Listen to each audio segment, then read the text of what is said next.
also, I think also we were talking about being a leader and being a parent and having children following us.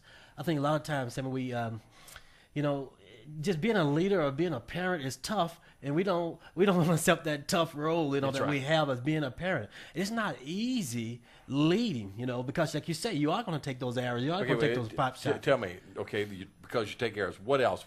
Give me some reasons why it's not easy. Well,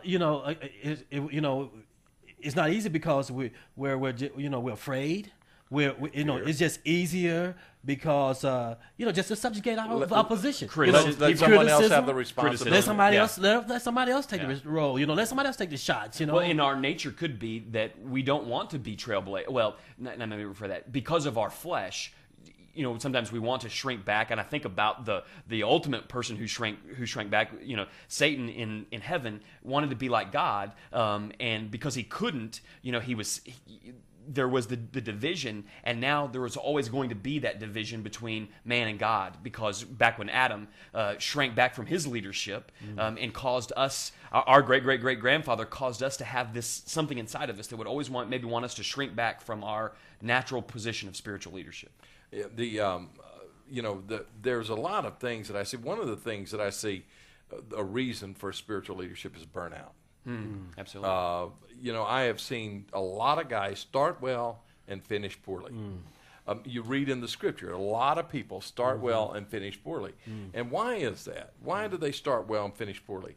I think they start well and finish poorly because they don't take the time. I mean, let's face it, whether we like it or not, you're a father. Okay. Yeah. Whether you like it or not, you are a leader. Right. You're a husband. Whether you like it or not, you are a leader. That's right. And then not just there. We all have in life, here in this office, in church, in Sunday school class you have, you're in a position of leadership.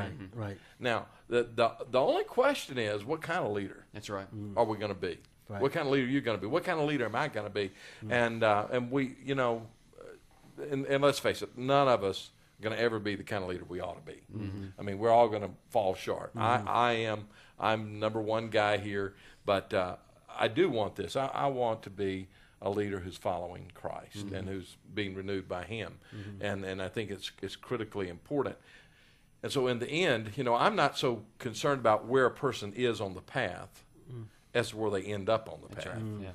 And that's, I think that's the critical issue, and burnout is a big deal, a reason why I think leaders need to be renewed. You mentioned burnout, and in the picture there that came to mind for me was from Jeremiah, Jeremiah's words about false cisterns and Jesus' words about living water. And if I'm going to be a leader, regardless of what kind of leader I really am, a parent, a father, that's the same thing, a husband, a church leader, I need to be a person who is heeding the words of Jeremiah and heeding the words of Jesus at the same time, not going to a false well, but going to the well of abundant living water. Yeah. And this program and what's in your heart is all about renewal. And I think I've got to find that place. When I'm on that narrow pathway, I've got to find that place where I'm going to living water. That, and you also take the scripture in Isaiah 40:31 and say, "They that wait upon the Lord shall renew their strength. They shall mount up on wings of eagle. They shall run and not be weary. They shall walk and not faint." It's just serving the Lord, waiting upon the Lord and let Him renew us and strengthen us. And I want us to talk about that in just a second here, before we go to the solutions. Solutions. Let me just share one thing that when we were at the Heart Cry conference, and matter of fact, in my message, I shared a little bit about this because I preached from Exodus chapter 3 about Moses and when Moses met with God. And the day or so before, my wife and I were having dinner with Nancy DeMoss, and so as we were sharing there, Nancy was sharing from her quiet time, and it really ministered to me, and I think it ministered to a lot of people. And what she shared was this. She said, I was reading there in that Exodus 3 passage, and she said, I saw the bush was on fire, but it wasn't consumed.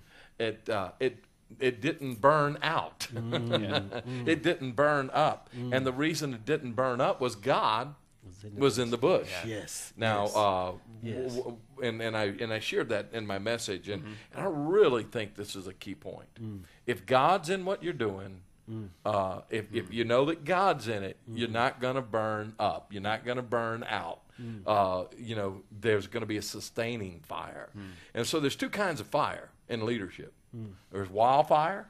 And there's holy fire. That's right. And a lot of times we get caught up in the wildfire. Man, I'm just going to go for it. And we go and go and go and go, and we burn out. Yeah. But when God's in it, it's holy fire. Well, isn't it interesting that you use those two word pictures there? That a wildfire is the easiest type of fire to start, rather than one that's controlled and contained. Those are the difficult things we'll try to keep and try to sustain. And I think there's a great picture there that God is the one who can do the sustainable fire. I can go out and start lots of little fires that catch on, but eventually will just burn out.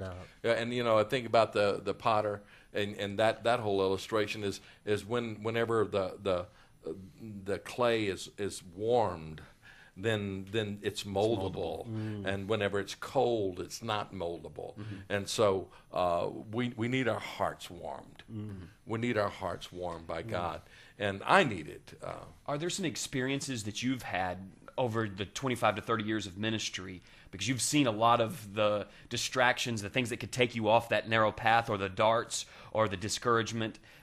Is there some experiences that you can share with the people listening about a time in which you needed to go get some of that renewal as a leader, and as a result of what that did, how it overflowed out of your life to minister to other people? Well, first of all, I'd say just most recently when we were at the Heart Cry conference, you guys know that I shared, and I'm not sure how everybody took it, because I was really sharing from my heart, but God spoke to me in the early morning prayer meeting.